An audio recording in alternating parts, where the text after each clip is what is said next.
요즘 전반적인 인건비들이 많이 상승을 하고 있는 추세는 맞아요. 그런데 사람을 환경 시스템이 아니라 돈으로 붙잡아야 되는 순간 인건비가 계속 올라가게 되는데, 이 대표적인 트리거는 라고 생각을 하거든요. 안녕하세요, 로컬라이즈 박병규입니다. 오늘은 병원 인건비는 병원 매출의 몇 퍼센트가 적당한가에 대해서 이야기를 하려고 합니다. 인건비는 숫자보다는 구조를 먼저 따져봐야 될 필요성은 있는데요. 오늘은 의사 인건비를 제외한 기준으로 이야기를 해보려고 해요. 그렇다면 아직 개원하시지 않은 원장님들 입장에서는 인건비에 뭐가 포함되냐에 대해서 궁금증이 생길 수도 있는데, 인건비 같은 경우에는 크게 나누면은 직원급여, 수당, 연장수당, 야간수당, 휴일수당, 4대 보험 사업주 부담, 식대, 교통비들이 포함되고 있어요.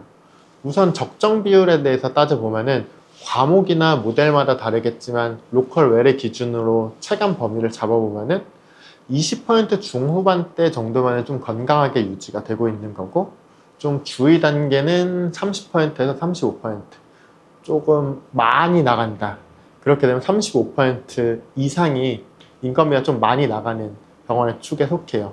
물론 진료과마다 그리고 진료 컨셉에 따라 이 차이점들은 조금씩 발생을 하긴 하는데, 특히 한 개 매출에 근접했는데도 전체 매출의 40%가 인건비 비중으로 차지하고 있으면은 그거는 구조적인 이슈일 가능성이 크다고 생각을 하고 있습니다. 물론 의사 인건비를 제외한 기준으로요. 그렇다면은 인건비는 왜 높아지나, 이거에 대해서 생각을 해보면은 로컬에서 요즘 전반적인 인건비들이 많이 상승을 하고 있는 추세는 맞아요. 그런데 사람을 환경 시스템이 아니라 돈으로 붙잡아야 되는 순간 인건비가 계속 올라가게 되는데, 이 대표적인 트리거는 4가지 정도가 있다고 생각을 하거든요. 첫째는 리더십의 결함, 결정이 지연되거나 권한이나 책임이 불명확한 경우, 그리고 일정이 바뀌거나 그런 경우들이 발생하면은 이탈이나 공백이 발생해서 수당이나 단가 인상으로 땜질을 해야 돼요. 다음으로는 열악한 근로 환경이 될 수 있는데, 예측 불가한 스케줄이나 휴게 시간이 미보장되고 과격한 민원에 대해서 직원분들이 무방비로 노출되게 되면은 직원분들이 위험수당을 요구를 하거나 그리고 이직을 하려는 생각들이 많이 잦아지게 되거든요. 그리고 다음으로는 조직 문화 문제가 될 수도 있는데, 성비 편중이나 특정 라인 중심의 폐쇄적인 문화들이 보통 병원에 잦잖아요. 그리고 뒷담화나 왕따들이 발생을 하고, 신입들 같은 경우에는 번아웃이나 조기 이탈들이 발생을 할 수 있어요. 그렇게 되면은 채용도 반복을 해야 되지만 또 교육비도 반복을 해야 되고, 그리고 인원들도 과하게 투입되는 경우들이 있어요.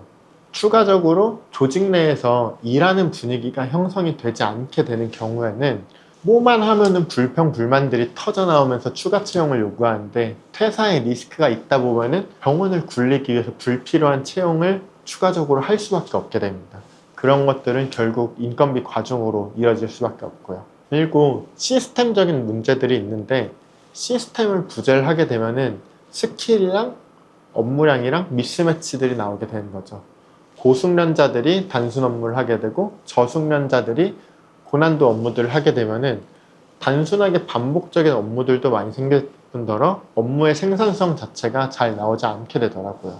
시스템이 미비가 됐을 때는 사람 수로 때우면서 운영을 해야 되는데, 시스템이 부재하게 되면은 스킬 같은 경우에서도 고숙련자랑 저숙련자들이 미스매치가 나오기 때문에 결과적으로 비생산적인 활동들이 많이 발생을 하는 거죠.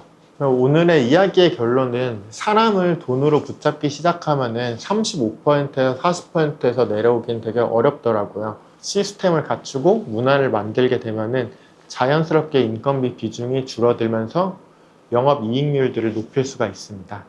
지금까지 로컬라이즈였습니다.